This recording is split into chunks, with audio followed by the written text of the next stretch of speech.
What's up, guys? Welcome to another. I'm gonna just have to stop myself. I am excited today because I have family on the podcast. Hey. Got my blood on the podcast. And just the overall boss. Like you are somebody that just not even just the family aspect of it. Just somebody that I look at in Houston and that I'm really inspired by everything that you do. So let me run off some of your stats right quick. Okay, first of all, we're talking to Khaliah Guillory. All right.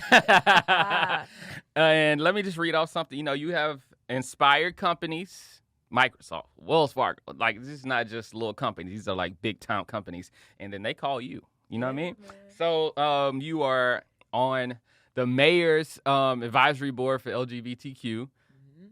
Big deal.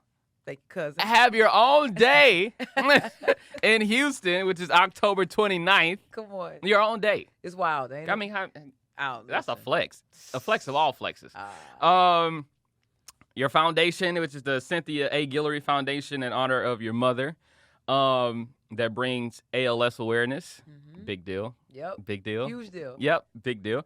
And you are the owner and founder of Nap Bar, which is the first of its kind. So first of all, that was a short version of your resume. I didn't even, go deep into it. So you ain't peeled back the layer. yeah, you know what I mean? Just that. It's like, man, like you're doing it. You're doing your thing. Thank you, cousin. I appreciate that. Right. Man. And so I was like, man, what do I want to talk to her about? Because there's so much to talk about.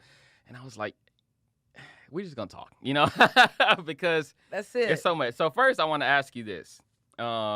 Your personality, it just comes through the screen, comes through your words on social media. And I just want to ask you, what do you think, or where do you think that came from?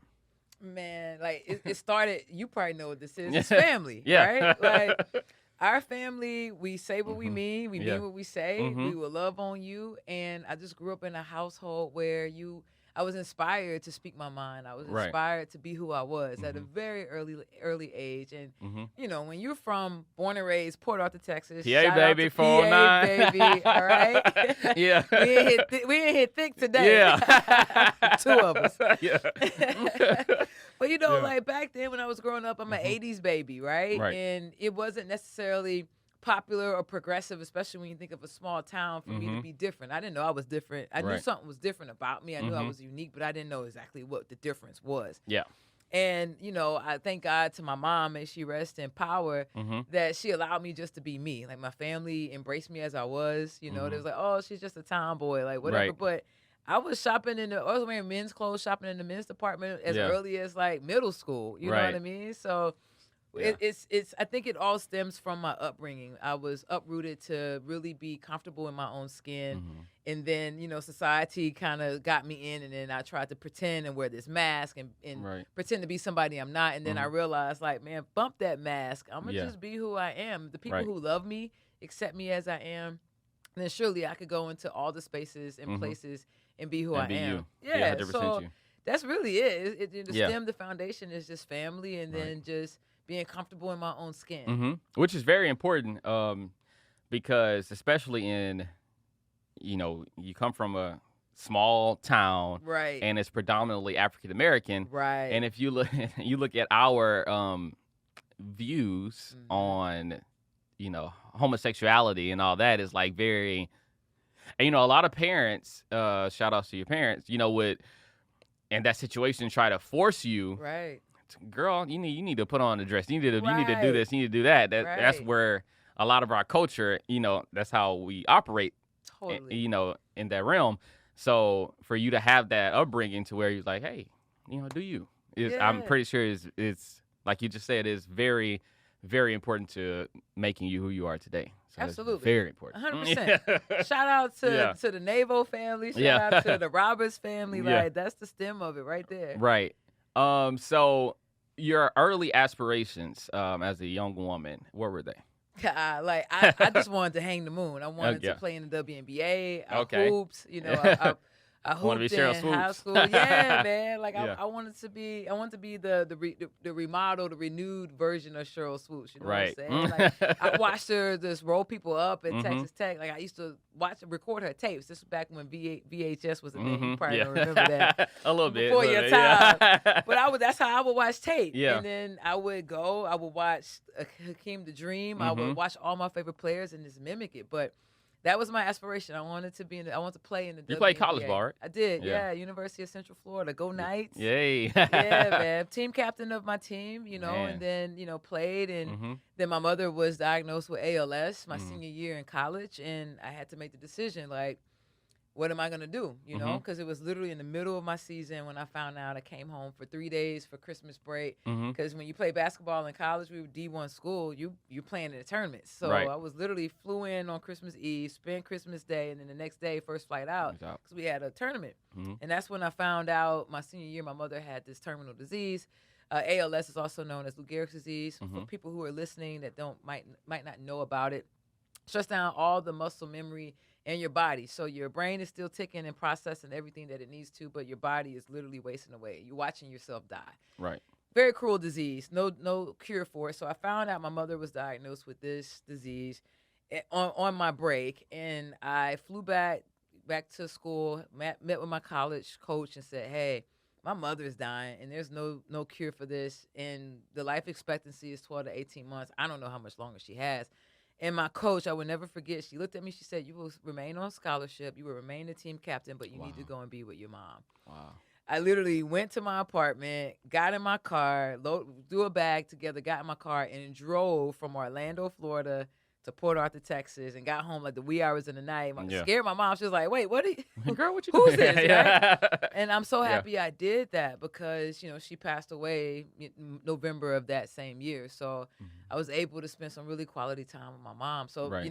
my dream, my aspiration had to pivot. It had to shift because Right. at that point it was like, all right, well, yeah, I majored in communication, so I Mhm. thought, all right, so I could hoop in the summertime, and then my day job would be on-air personality. Right. I interned at the Had it all local figured radio out. station. Yeah. Like it was done. I Yeah. had a job offer for the Mhm. radio station because I interned there. Right. And then life dealt me a different set of cards, and Mhm. went to the job fair on campus, and Target was on campus and Mhm. offered me executive leadership position. Wow. And had no idea what I was doing, but I Mhm. figured it out. I was managing people. They thought that, basketball management and leadership would translate into corporate America, and then that Mhm. was kind of it. My career just took off from there. Right. Did you have any difficulties in that transition, right? Because this is your dream, right? You Yeah. want to be a basketball player. You had the on-air personality dreams, and so you had everything figured out. And then on top of your mom, That part. passing, That part. then you're like, okay, I'm in this like limbo here. It's like, dang. So Yeah. even though Target did, extend that offer to you, talk about the transition period, because a lot of people out there are having to transition from, especially with COVID. You don't know. Some people's livelihood or what they're used to doing for a career has been taken away, so now they have to find something else to do. So talk about that transition, how you transitioned, and any tips that you might have for somebody who is transitioning. It was a tough transition, Mhm. Like if I can go back and tell 21 years, because when I walked through the timeline with you, Mhm. I graduated in May from college. I celebrated my 22nd birthday in October, and then the week before Thanksgiving, my mother died. So, just for a 21, 22-year-old, that's just a lot to That's a lot. process, period. Right. So my transition was, I was depressed. I Mhm. gained 50 pounds. I was working at Target from May up until my mother passed away, so months. Mhm. And then I went back to work too fast because I was in my head. I was like, man, I got these bills. I got to pay. Like, Yeah. I'm new in this job. Mhm. And then the HR rep, I think it was right after Thanksgiving, and we were sitting in a circle, and the store manager was going around and said, "Hey, how was everybody's Thanksgiving?" And then I was standing right next to the HR representative in the Mhm. building, and he got to me, and I think he realized, like, oh, her Thanksgiving probably was not too great. She Right. literally just lost her mom. Mhm. Like, and so the HR rep pulled me aside and was like, "Honey, I think this is too soon. I don't think you need to be back at work. And I don't know if you realize, but your benefits covers you for grievance. Like, go and Yeah. use go it. and grieve." Yeah. And so and one of the requirements for me to still continue to be paid while I was grieving is that I would have to go and see a counselor, a therapist. Probably one of the best things that probably could have happened. And couple that with my sister, my older sister, who flew down from Philadelphia, because I was just sitting on the couch and I went dark. I mentioned I had gained 50 pounds. I was watching TV. I was doing all these things because the transition was tough. Right. And there's things that's not normally you. You're an athlete. You're used to working out, being in great shape. Yeah. And then so now I got like this tie around my waist, and then like I don't feel good because I'm eating stuff I'm not eating the things that I'm normally eating. Right. And my mental health isn't good. Like it just wasn't a good time. So long story short, my sister flew down, literally came to the couch and was like, get off the couch. Like, we're getting you into therapy. Like, this has got to stop. Like mom sacrificed way too much for you to play small. So I would say, to go back to your original question, to help with the transition, therapy matters. Like, you have got to get in touch with your emotional, your masculine, your feminine energy, like all the things, and also do some inner child work, right? Like, there's so much stuff that happens that we don't remember that we remember as kids and we don't realize that are impacting us as adults. Very much. So I had the opportunity. I've clocked over 100,000 hours now in therapy because I started so early, right? I'm 22. You figure I'm 41, about to be 42 next month. So I've clocked a ton of hours, and I've consistently been in therapy throughout that time. Like right now, with just everything that you mentioned earlier, that's a lot to juggle for one person, right? And a lot of times people say, how do you keep your sanity? I have an incredible tribe. I have a therapist. I have a healer. I have an executive coach. I have a spiritual advisor. Like, I have a team of folks. So the transition, when you're transitioning, you got to make sure your tribe matches your vibe. And there's people who are subject matter experts who know exactly where you're trying to go and can help you reroute if you need to, who can help you navigate the blueprint of life whenever you feel like you might be going to the left or going to the right. Like, hey, you got to keep straight, and I see you about to fall off. Like, when was the last time you've been to the gym? When was the last time you meditated? When was the last time you talked to your sister? When was the last time you checked on your aunt? Like, just telling you all these things that you might forget to do when you're in the middle of a transition. Right. But therapy is it, man. I would say start with therapy. And be clear on what you want to do. Not necessarily what society or your family or you can do it for money. Like, yeah, money is important, but like, what is it that really gets you fired up? Right. Go and tackle that. And do that. Hey, we're on the same page. At what point in your new career did you realize, like, I'm pretty good at this? well, napping. Listen, I've been an avid napper since kindergarten, right? Like, I'm almost certain I was the baby that they probably didn't have to worry about me sleeping too much. Hold on. Before we get to nap bar, I was talking about how did you know? Speaking. Well, corporate America too. Like, corporate. Well, okay. You did the Target, then you was, and then I moved into financial, financial services. Right. When did you really find your groove and all that? When I left. Yeah. So when I transitioned from retail to, I did a stint in financial services. I was working for an insurance company, and then my sister actually got tired of me calling her to borrow money because the position I was working in as a financial advisor was 100% commission. I was 23, young, green bean. So 1 month I'll make 10 grand and ball till I fall. Yeah. Like, all the things. And then the next month I might make $500. Yeah. And I literally had just bought a house. And so the months where I made $500, I'm calling my sister. I was making more $500 months than 10,000 months, and I wasn't saving my money, because that's another key. Like, financial literacy is a thing, especially in BIPOC community. We got to do better with our money. Yep. So my sister got tired of me calling her asking for money to pay my mortgage every month. She was like, you need a job with stability that's going to pay you a check every 2 weeks. Right. She said, hey, my banker told me that Wachovia Bank is opening up in Texas. Here's the information. Go to the George O. Brown Convention Center and get an interview. So I went down there, interviewed on spot, did a second round of interviews, and then the next month I found myself sitting in personal banker class. Man. And then from there, I was like, all right, this is kind of legit. Like, I actually like this. This is like a really cool environment because I love sales and I love customer service experience. It's like the marriage between two. Right. Did that for like 3 or 4 years. Key point here that I'm about to make is that I had a mentor and sponsors who, when I say mentors, these are people I spoke to every day. Sponsors are folks who were talking about me when I wasn't in the room. Right. And it comes from my motto, right? Like, why duplicate mediocrity when you can borrow genius? So when I was sitting at the feet of my sponsors and my mentors, they were teaching me all the things I needed to learn about business and financial services and just how to be a banker. And my mentor turned into my sponsor. And then every time he got promoted, he promoted me. Right. So in 14 years, I climbed the corporate ladder exponentially. It was a VP at 27, 28. I became VP. And let's keep it a buck. Like, Yeah. you know, financial services is not a lot of people that look like me who made not at all. VP in their 20s. Yeah. You know what I mean? So, I mean, it really was the fact that I was in my flow and I thought, I'm gonna retire from banking. Like, this is it. Like, Right. this is the life. You know, Yeah, because that's a great job. a great job. Like, I was you know. making great money. I Right. had great benefits. Like, Mhm. all was well. I I'm was sorry. getting promoted on. Yeah. I mean, type of promotions to where I didn't even like people were tapping me. Like, Yeah. hey, you need to look at this position. It's not like, you know, like, Right. oh, I'm ready for my next promotion. But, you know, I realized one morning when I was in my last position, I was traveling 85% of the time. I was working 85 plus hours a week. I was traveling 75% of the time. Mhm. I woke up one morning and I was like, this can't be it. Yeah. Like, I'm generating millions and millions and millions, at this point, billions of dollars for a company. And don't get me wrong, I enjoyed my time working in corporate America. I use my transferable skills every day as an entrepreneur, but Right. I just wasn't fulfilled. I was at the intersection where my satisfaction no longer met my contribution.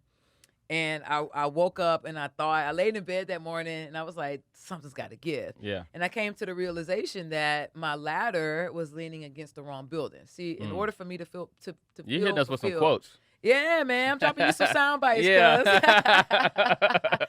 Yeah. You know, like my ladder literally was leaning against the wrong building. And in order for me to fulfill my why, and my why is to allow generational curses to die with my parents, and I'm going to birth a generation of wealth in not just monetary, but wealth in innovation, Yeah. wealth in creativity, wealth in generosity.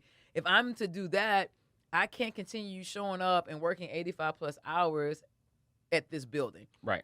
So I literally took that ladder that was leaning against the building Mhm. and drug it across the way and said, you know what? In order for me to fulfill this, I got to get a building that has my name on it, my vision and values, my company's ethos, and I know what I need to do. And then I leaned my ladder against this said building, and then that was it, man. Like, I have a question Everything just woke- because I'm always interested to see, you know, when people branch out and, you know, people like us, we have these ambitions and, you know, this creativity and these ideas, and people will be like, so I'm pretty sure when you told people around you maybe, like, hey, I'm leaving this job, this great job, to go do my own thing. They was like, what? It was like, wait, Are what? you KG, crazy? are you good? Yeah. When's the last time you've been to therapy? Right.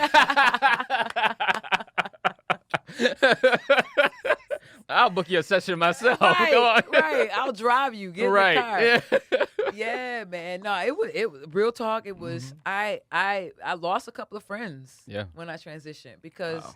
I realized that I had to stop sharing to protect my creative energy. Mhm. I had to stop sharing my vision with folks who didn't have the capacity to Yes. understand my greatness, Yes, right? yes, Like yes. that was my download that Mhm. he, she, they, whoever people Right. believe in gave to me. Mhm. And for me, it was God. God gave me this download to start my company and Right. to navigate the way that I had. So who am I to expect people who didn't get the same download to understand it? Right.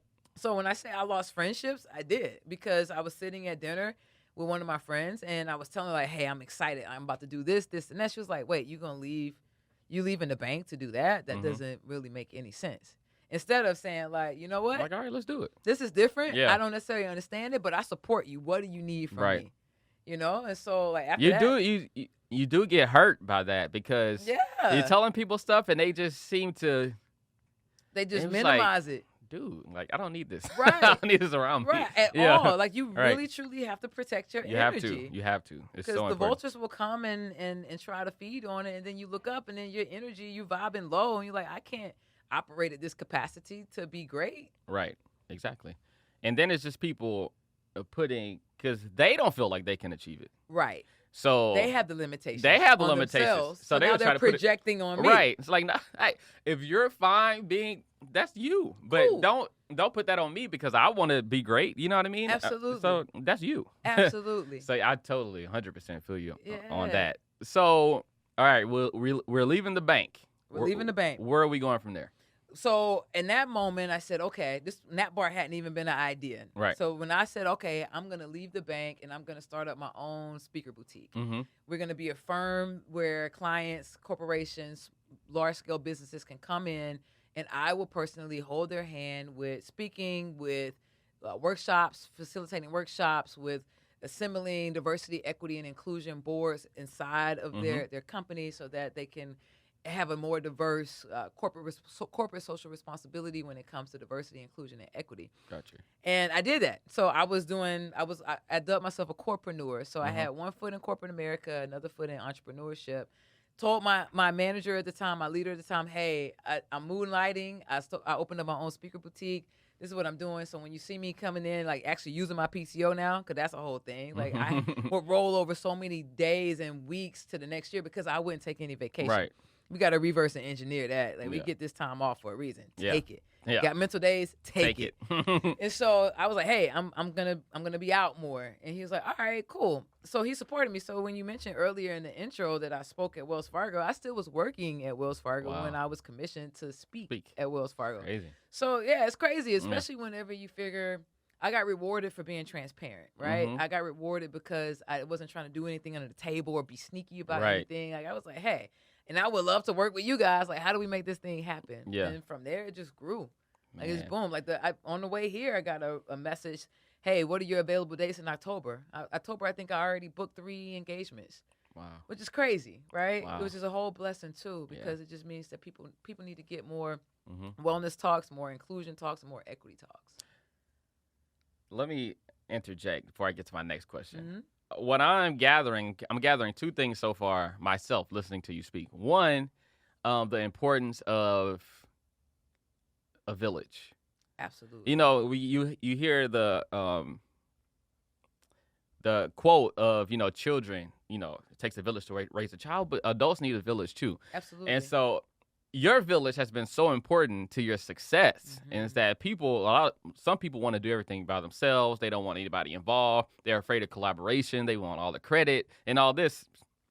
You're making the road way harder for yourself. So, guys, that's one thing I'm paying attention to is the importance of having like-minded and people who are more experienced in something you're trying to do around you, and just people who genuinely want to see you succeed. So that's what I'm seeing. And number 2, I want to ask you, have you realized, because I'm listening to you talk, have you realized that everything that's been happening in your life it's a flow? It's like pushing you to the next spot. It's crazy. Absolutely. I read, my favorite book is The Alchemist. Listen, I just finished listening to it for the 3rd time. 2-3 months ago. You have to read it every year. You have to. Because especially whenever I do it with like milestone birthdays or when something happens. So I'm like, oh, let me go and see what my new thought process is on this. Yeah. And that's what I'm thinking about your life right now, because it's just how everything is put, even like, I'm trying to figure out how to word this.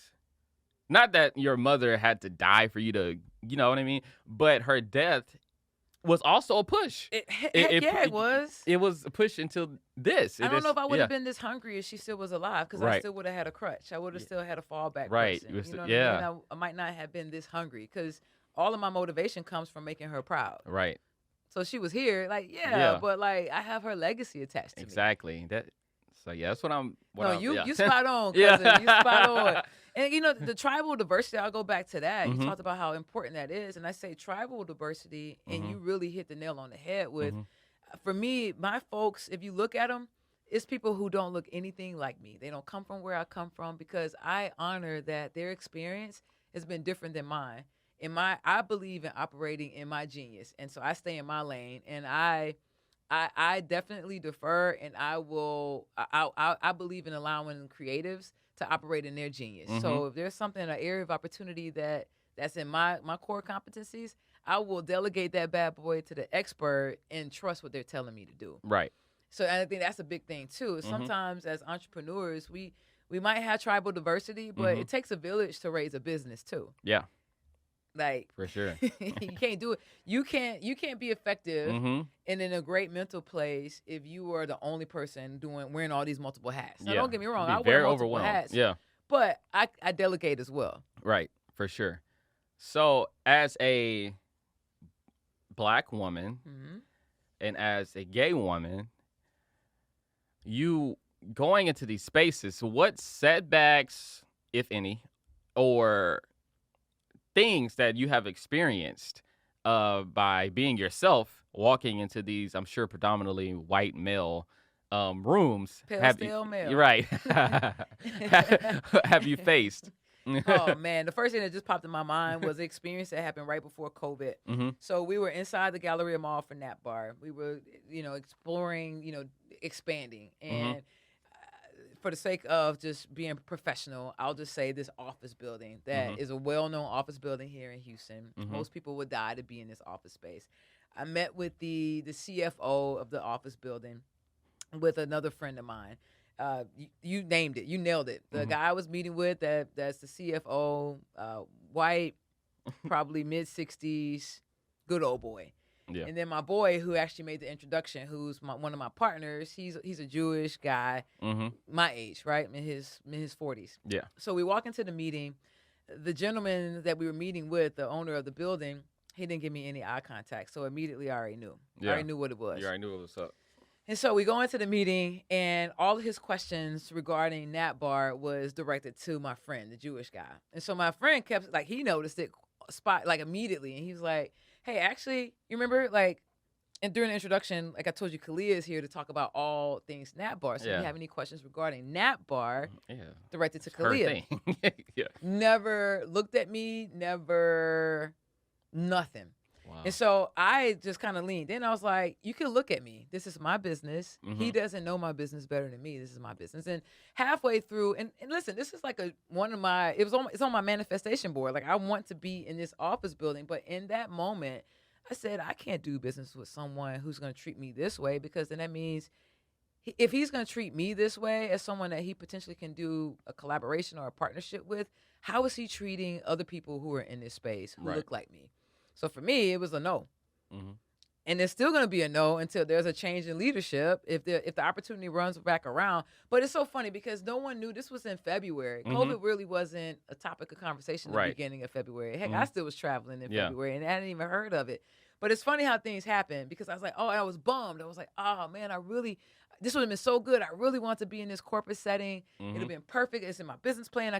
This was another notch in my milestone. Right. And then COVID hit, and I was like, oh, man, thank God. Yeah, thank God you didn't get it. Once again, the flow. Boom, Everything's flow. Yeah. It flows. It's like sometimes we get caught up in like our will, but we got to make sure that it's aligned, you know? And that wasn't really a loss for me. That was a massive win. Massive. And sometimes we got to get out of it to see the win, because in my mind, in that time, it was like, oh, this is a huge loss. But I have to operate in integrity and stay true to who I am. And if you don't want to do business with who I am as a person, fine. I will go find someone who's excited about doing business with me. Right. Wow. Crazy, that's right? wild. Not even eye contact.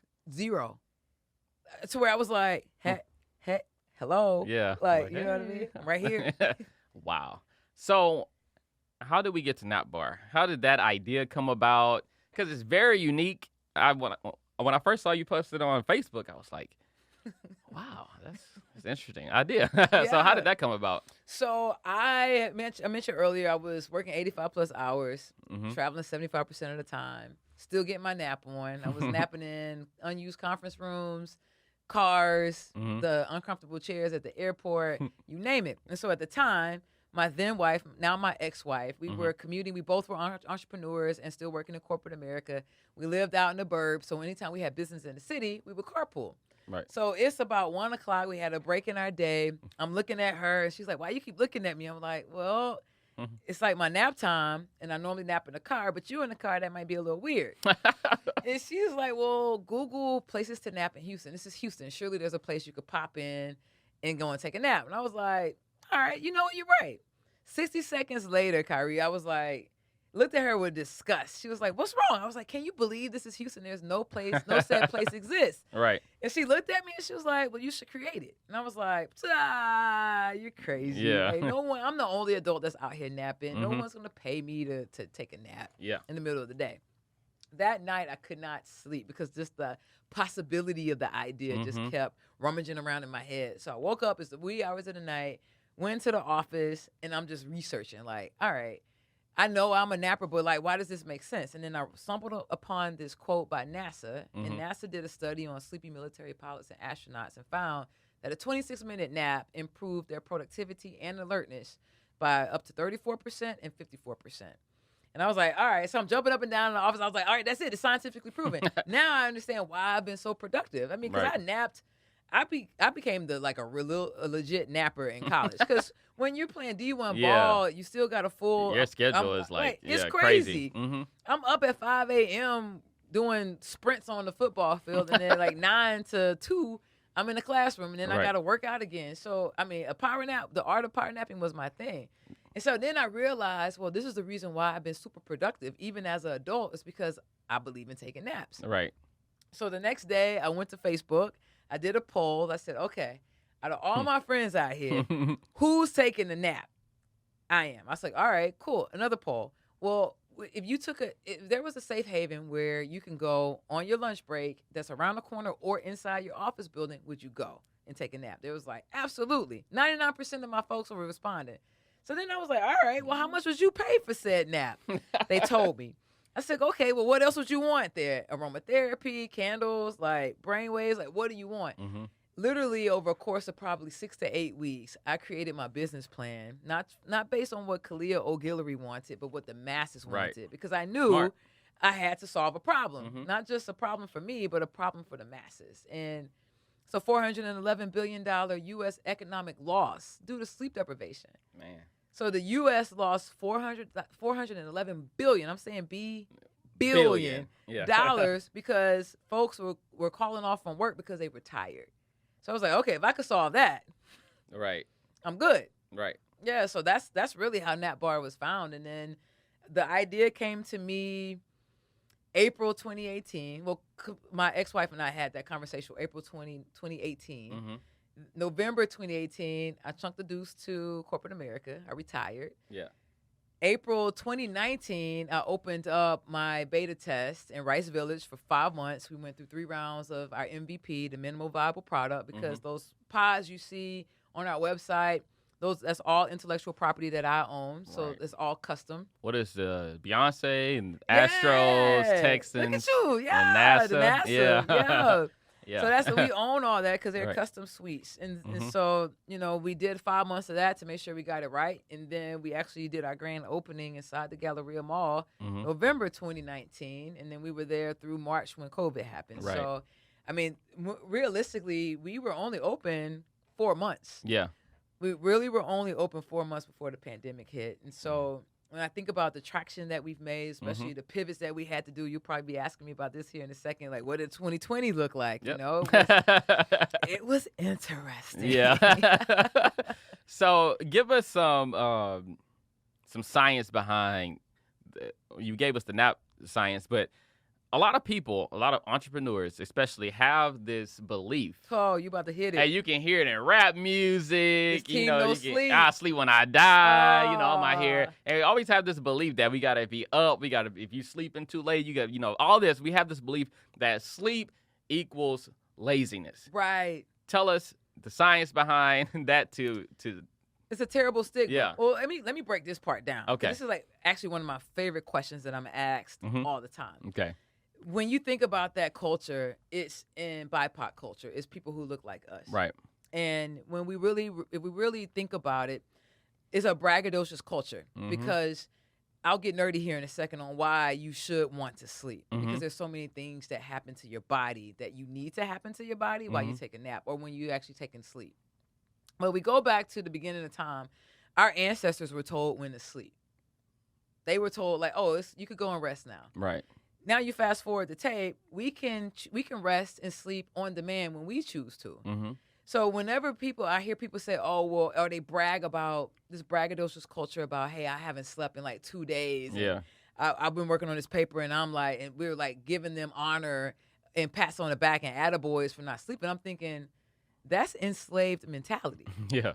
Because we come from a lineage of folks who were told when they could rest, but so we're choosing not to rest. Like it's Right. almost a slap in our ancestors' face for the sacrifices they had to make. Right. And so for me, we came up with this whole concept because we can literally choose on demand when we can rest. And the science behind that, to get to your question, the science behind taking sleep, and I say taking sleep and being really intentional about it, per the CDC guidelines, you should get 7 to 9 hours of sleep. Right. The reason why you want to do that is because when you go to sleep and you're getting between 7 to 9 hours, there's this thing called rapid eye movement. Inside of rapid eye movement, that's where the downloads of the memory from the day are downloaded in your body. The brain is being repaired. A lot of people who stay up, especially folks in our culture, they're like, oh, I've been up for 2 days. Yep. Well, what did you eat for breakfast this morning? I can't even remember. You can't remember a thing because you haven't gone to sleep to have at least 4 REM cycles so that your brain can download the memories of the day. You know, quality sleep and napping has been proven to boost your immune system. So especially in our community, there's a lot of talk about still with the vaccine. Oh, I'm not taking the vaccine. Okay, I'm not here to debate if you're going to take the vaccine or not. But what I am going to say is if you don't choose, or if you do choose to take the vaccine, you should still make sure you're getting adequate restorative sleep at night and or working in a nap every once in a while, 2 to 3 days a week. I personally nap every single day. But when you do that, you're boosting your immune system. That's just what's going to happen. Right. You know, so there's so many things, you know, regular sleep as well as getting a good dose of vitamin D. There's so many things that we can do to reduce cardiovascular disease, to minimize the chances for cancer, to diabetes. These are all the things that are plaguing our community, but yet we don't do what we can control to give ourselves a fighting chance to have longevity in our life, to have a healthy life. Right. I read an article on Harvard Business Review, and it said they did a white paper on napping. And it came out that when you take consistent naps throughout your lifetime, it adds an extra 5 years on your lifespan. Wow. So I'm like, it just makes sense. Take a nap. It's all scientifically proven, right? You know? So why not? Right. And I always say, you know, to people, it's like you got to be up. I was like, it's not when you wake up, because I feel like a lot of people wake up early, but don't do anything really, and don't do anything productive. Right. And a part of that could be the fact that they're not getting enough sleep. They don't have restorative sleep. Exactly. And so now that you said that, I'm thinking about it. But yeah, people will just be up to be up. Like I was up. You know what I mean? Just to say you're up. Right. Like, no, I want to be up and be productive. Exactly. Exactly. When I could, okay, you woke up at 6. I woke up at 10, but when I woke up, I was ready to go. Yeah. Right. You know what I mean? So it's not really when you wake up, it's what you do while you're awake. Absolutely. Yeah. I mean, and it's so I'm so happy you said that, because even like couples, like with my partner, like she's up between 3 and 4 o'clock in the morning. Man. But for her business, that makes sense. Yeah. There's no reason for me to be up that early because I'm making phone calls, I'm doing conference calls. Nobody's meeting with me at 4 a.m. in the morning. You know what I mean? So, and for me, I need my 8 hours. My normal sleep wake time is I'm in bed by 10, usually asleep by 11, and then I'm up by 7. Yeah. 7:30-ish, you know? And then so everybody's got to figure out, like, what do you need to get restorative sleep? Right. And then what does that look like? And just because people say you should do this doesn't mean that's what you should do. Right. You got to listen to your body. You have to. It's going to talk to you. Yeah, it is. So you brought up COVID, and your life is full of pivots, right? That's it. Pivots. Middle name is Pivot. Yeah. Khaliah P. Khaliah P. Make them say, So you brought up 2020, and so obviously that was another pivot for you and your business. So talk about that and how you had to figure out, okay, what to do next. Yeah, man. So COVID hit. Mm-hmm. I'm a true extrovert, just in case you haven't noticed, right? I get my energy recharged by being out in the world, meeting, networking, doing all the things, right? And just exploring and connecting with other humans. So whenever we got this whole, we're going to have the stay-at-home order, what they told us was going to be 2 weeks, turns out year plus later, I freaked out a little bit because I was like, well, what am I going to do with myself? This is crazy. And so I made the conscious decision to unplug from social media for 30 days. I did a 30-day cleanse. I fasted from social media. I made sure I was eating right. I was drinking a ton of water. And I really just got quiet. I got still. Mm. And I asked My myself, favorite Bible verse: "Be be still still and know and that know I'm that I'm God." God. Yep. Because I was like, all right, bro, Yeah. like Mhm. I need you right now. Yeah. And Yeah. I meditated. I Mhm. visualized what I wanted the year to look like because I wasn't sure. It was a lot of uncertainty. And those 30 days of not having to constantly allow some potential negativity from social media come into my space, Mhm. it was the best thing I could have done. I journaled, I came up with a plan, visited with the team, and together collectively we realized like, hey, this looks like this is going to continue to be a thing. We probably won't reopen anytime soon. We should do something online, explore Mhm. e-commerce. Came up with the Better Sleep box. We were committed to making sleep sexy again. Mhm. And so inside of the box, we included your nap bar experience as if you were still inside of the nap bar. Gotcha. So white label, and that's kind of crazy, right? Mhm. How in my business plan I said, all right, year 3 to 5, I'll come out with my own white label products, Mhm. stuff that makes sense for sleep, pillow mist and candles and Right. essential oils and all this stuff. And then when COVID hit, I was like, let me pull out this business plan. What can I do? Yeah. I was like, well, I guess I could do some products now. This makes sense. Yeah. So white label, soy-based candle, vegan pillow mist. We came up with some exclusive brainwaves that were created and curated by a good friend of mine, Dr. Kwanzaa Pinckney. She's an MD board certified physician, but she's also a DJ on the side. Wow. And so she came Talk up with about these mixes. range. Yeah, man, serious range. Yeah. And I mean that was like one of the biggest things that we got in our beta test. People Mhm. loved these brainwaves because they're rhythmic beats that Mhm. engage your frontal lobe, and they naturally release melatonin in your body by up to 97%. Right. So you get the download of that inside the box, and then sleep tips. And so we just marketed the heck out of that, put it on social media, and I found myself selling wholesale to Dow Chemical, selling to all these other corporations because Wow. they understood that their employees now are having to adjust by working from home. See, like a year before I left corporate America, there were some budget cuts, and I went from traveling 75% of the time to traveling 25% of the time, but I was working predominantly from home. They gave up my office space. So I knew what that transition was, and it was a tough one. Right. And so that's how I pitched it to these corporations. You need this box to send it to your employees because they're having a tough time right now. Mhm. And when you, on top of that, you add Google Trends came out with a report, and in April of 2020, it was the most searched Google word was insomnia, COVID. So I said, okay, COVID-somnia, what are we doing? And we just kind of blasted that out and said, if you got COVID-somnia, purchase this. It will help you get better quality sleep at night. Man. Because, I mean, the bedroom became everything. The bedroom. Yeah, you were there most of the time. It was your workstation. Right. It was the daycare. It was the lunchroom. It was all these things. And most people don't realize this, but Mhm. your brain knows when you're in your bedroom. Right. It knows when it's an indicator that, hey, we're in a dark space. We should be getting ready for sleep. But if Right. you go in your bedroom and now you're working, your kid's crying, you're eating, Yeah. your brain is confused. It's like, well, wait, am I supposed to be asleep Right. in here? Like, what's happening? Exactly. So it's just a way for us to be able to help people reprocess their brain Right. to know that it's time for us to rest here. Is there any plans to reopen storefront since things are starting to kind of open back up now? And Yep, so, it yeah. sure is, All man. right. So stay tuned, stay posted. Make sure you guys are following us on Insta.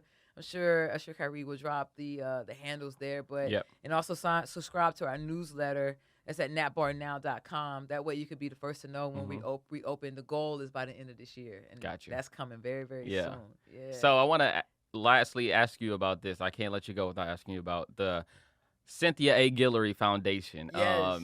And just talk about the work that you've done. Things I know you do a lot of work in the community, giveaways, all kind of stuff. So just kind of tell the viewers about the foundation.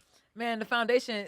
If I could just do the foundation, Yeah. life would be made for me, right? Mhm. But I just have all these other different avenues that I'm passionate about. Right. But it's just a way for me to honor my mother's legacy. So how it got started, the backstory, the Cynthia A. Guillory Foundation was started way back when. So I would say when I was probably 8 or 9 years old, we went to Central Mall in Port Arthur. Yeah. And there's this huge Christmas tree. And this year was a little different. There were names on the ornaments. So I asked my mom, I was like, hey, why are there names on the ornaments? She was like, oh, those are families in our community that are probably having a tough time and they need some support with making Christmas and providing Christmas for their family. Mhm. And she said, you know what? While you and your sister doing your shopping, go and grab an ornament and you shop for a family. And that was when the Cynthia Guillory Foundation was born. Right. We didn't do anything with it, but that's a tradition of giving and a tradition of give back that was instilled in me early on. Right. And so every year after that, we always did some type of some form of a give back. So fast forward to 2002 on my mom's deathbed. I mean, let me take a step back. My mom was the mom where she would give you the shirt off her back, right? Like our house was the house where I had friends that came and lived with us if they had a rough time at home. My sister had friends that would come and live with us if they had a tough time at home. Like that was just the house we grew up in. Right. And there was never a stranger. And it was the house she cooked. My mom was a great cook. So if she had food, you could come and eat. Yeah. It was just like, that was the vibe. And so when you fast forward to 2002, on her deathbed, I made her a promise. I said, hey, I'm going to continue your legacy. Like, it's going to carry on through me with the give back and all that. And so I went dark for a couple of years. So in 2002, 2011, I founded the Cynthia Guillory Foundation. We're committed to spreading ALS awareness. Because back then, you got to remember, 2002, no one was like, wait, what? What's this? And then the Ice Bucket Challenge came along, and folks were like, oh, all right, you dump a bucket on your head. That's for this foundation. All right, cool. Yeah. And so, 2011, we did our first give back where we provided gifts and toys for underrepresented families in the Port Arthur area. And then it just grew. I mean, we're in our 10th year. That's crazy. Man, wow. Last year, for the past 2-3 years, we partnered up with Walmart and we paid off layways. Last year, specifically, our best year yet, coincidentally, it was inside of one of the most challenging years in humanity. And we raised the most money, paid off over 130 layways at Walmart for folks here in the Sharpstown area. Wow. Shout out to Councilmember Edward Pollard. We did it at District J, specifically because that's the most underrepresented and underserved community here in Houston. And just to be able to pay off a $100 layaway for someone who didn't know where their next paycheck was going to come from, it was just, I'm grateful for that moment. Right. I'm grateful for that moment. So, man, we do amazing. give backs for Christmas. Yeah. We, do backpack drives. We do Easter egg give backs. I mean, we do it all. We do it all. Yeah, we've been a little abbreviated with our give backs just because of COVID, but we every year you can count on us to definitely do a giving tree around the holidays. Man, that's awesome. It really is. I know you're a busy woman. You got things to do, so I'm gonna let you get out of here, but I just want to tell you, you have been an inspiration to me. I look at you and look at everything you do, and I try to, it's like, all right, even with your foundation, I was like, all right, I could be doing something. So I'll do stuff, So I'm looking, and I'm not the only one. Other people are watching, so continue to do what you're doing. And viewers, once again, things I've learned just from sitting here doing this interview is the importance of the people around you. Yep. Gotta have that village. It's very important. So if you feel like people are draining you, that's around you, if you feel like people are not supporting your dreams, hey, they gotta move. Get those people around you, get those mentors around you, go to therapy. Yes.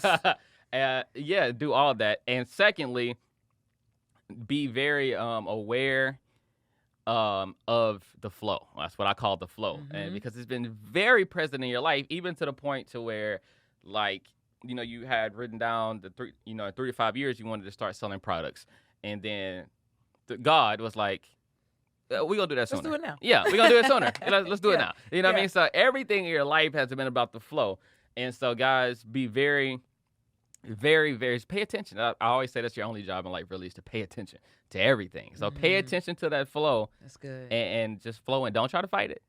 Just flow in it. That's just flow the in it. key. Yeah. Don't fight it. Because Yes. I'm guilty of it. I'm like, I'm ready Yes. for this to happen. Like, come on. Right. And I'm like, all right. Yeah.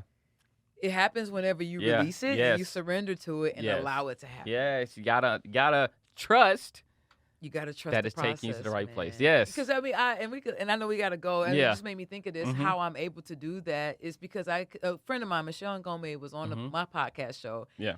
years ago, and I will never forget this. She said, "I've committed to die empty." Wow. And that has resonated with me every single day because I literally I've committed to die empty, meaning that when I take my last breath, all of my dreams will be realized. They'll be out in the world. They'll be attached to my legacy. Right. I would have done what I was purposed to do on this planet. And I don't want all of my dreams to be unrealized, the Right. desires of my heart to still be in my heart while I'm in the graveyard. Right. Because imagine like all the dreams that are Yeah. unfulfilled that are sitting Right right there now in the in the graveyard. graveyard. That's a cure for ALS, a cure Mhm. for cancer, a cure for all these things because people were just stuck or they were scared and they Right. just couldn't get out of their own way. Right. So if I leave them, the listeners, with anything, Mhm. commit to die empty. Like Yes. go and do it right now. Yeah. Start the business plan right now. Make Do a it. call. Do one thing every day that's going to get you closer to that goal. Right. To bring it back to basketball terms, leave it all out on the floor. That's it. Yeah, That's it. that's what it is. That's what it is. And also, to your point, and the last point about, doing it today, people realize that the hardest part is starting. That's it. Once you start, that flow that we're talking about will carry you the rest of the way as long as you're showing up every day Yep. to put the work in. That's So thank you, Khaliah. Thank you for having me. Yeah. This was so It good. was a great conversation. You're such a great host. Like this is your thing. You were in the sweet spot. Yeah, thank you. I appreciate that. And to the listeners, I hope it's not even hope. I know you learned something. And so just take everything that she said and apply it in some capacity. And I will see you guys next week. Peace out. Peace.